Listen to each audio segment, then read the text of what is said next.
Welcome to Midway Minute, everybody. My name is Scott Koral. He is Kevin Kaduk. And it's time for the post-game edition of the Bears-Titans game. And that's Come on, probably Scott. the best. That is the best way that I can actually describe what happened in that game. People are going to people are going to go tomorrow and say, "Oh, it was 24-17," like having not watched the game and go, "Oh, they kept it close." They did not keep it close. I feel bad for every single human being on that defense. Every single guy. This is the 9th time we've done this post-game show here on Midway Minute, and I've been waiting for the time when I would be at Obradovich and you would be Doug Buffone and we would lose our minds, and it's arrived, Scott. Let me tell you, it arrived during the game. Oh, my goodness.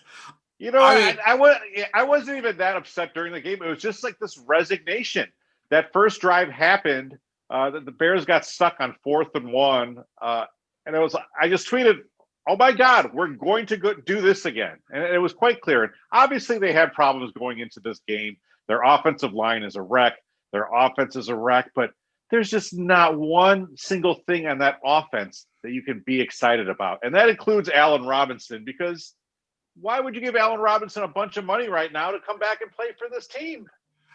And I think that's going to be something that, well, we discussed this off air, and maybe it's time to discuss it on air. The Bears are now 5-4. They're on a 3-game losing streak. They're still second in the division, and could they have gotten any more help from the Minnesota Vikings in beating Detroit? So they're still a couple games in back of the Bears. But now it's time to discuss this. Should Matt Nagy survive either the season or past the bye week? And should Ryan Pace survive after the season? That's the question. I think that there's going to be a lot of Bear fans that are posing right now. Yeah, I think a couple of weeks ago, I wrote in Midway Minute that the Matt Nagy, people were blaming Trubisky, people were blaming Foles, and now it's all on Matt Nagy. But I think there's just a lot of structural things wrong with this team. So I think Pace obviously needs to be called on the carpet too.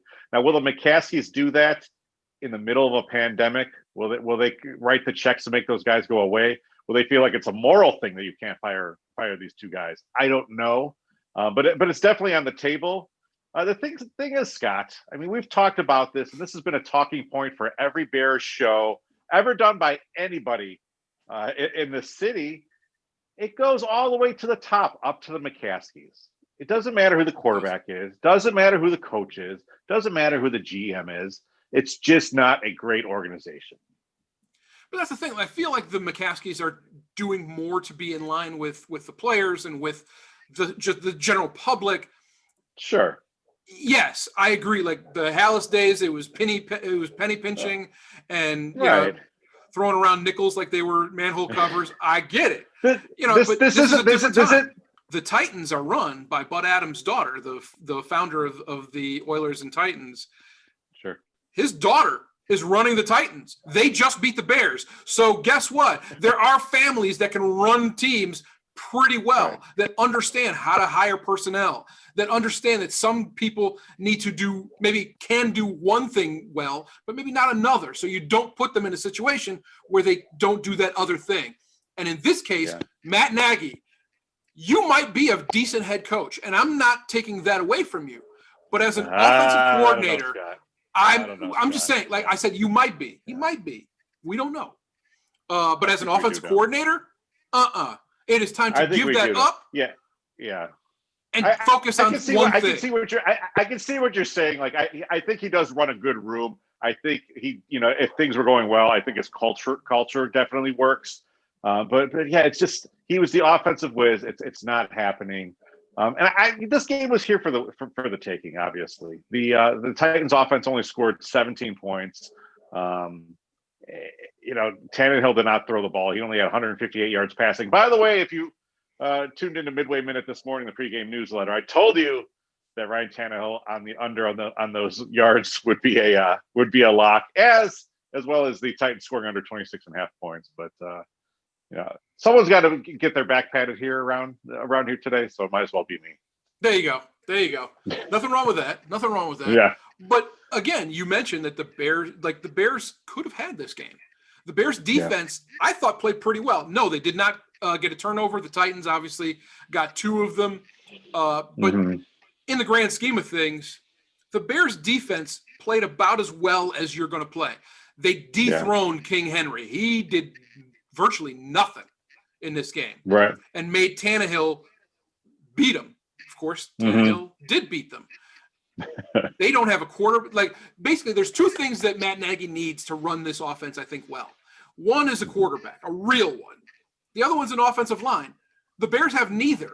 And if you're going to look at it that way, then Ryan Pace, you got to go. You built this team. You're the one that signs these checks. You had a chance to get a guy like Quentin Spain off of the waiver wire. You had that chance. You did nothing. And now look what you got.